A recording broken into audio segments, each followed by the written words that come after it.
Magkakasya nga ba ang 30,000 yen na budget sa isang buwan para sa isang trainee dito sa Japan? Tignan natin, ito nga pala yung unang grocery ko pagkatapos ng sahod. Halagang almost 8,000 yen or 3,000 pesos. At ito ang mga pinamili ko. Ang una kong sinecure ay ang 10 kilong bigas na konsumo ko para sa isang buwan. Nakakita ko ng murang bigas na tinitinda sa malapit na store sa amin at ito ay nagkakahalaga ng 4,000 yen. Bumili rin ako ng isang box ng 3-in-1 coffee. Tapos merong talong, merong mansanas. Bumili rin ako ng saging. Tapos meron din ako ditong kalabasa, may dilis din akong binili na gold, pagkatapos meron din ditong okra, at 2 pirasong kamote. Meron din pala akong biniling ampalaya, alam nyo na magpapakbit ako. At wala na rin akong bawang kaya bumili na rin ako.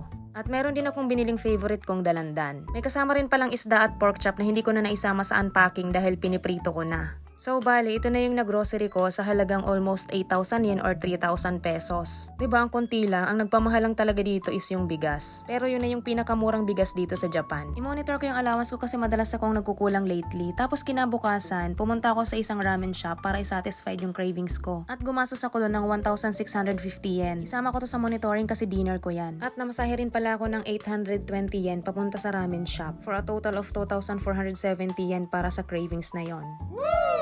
So, bali sa unang 2 gastos pagkatapos ng sahod, meron agad akong expenses na 10,427 yen. Mapagkakasya ko kaya to? See you sa next update!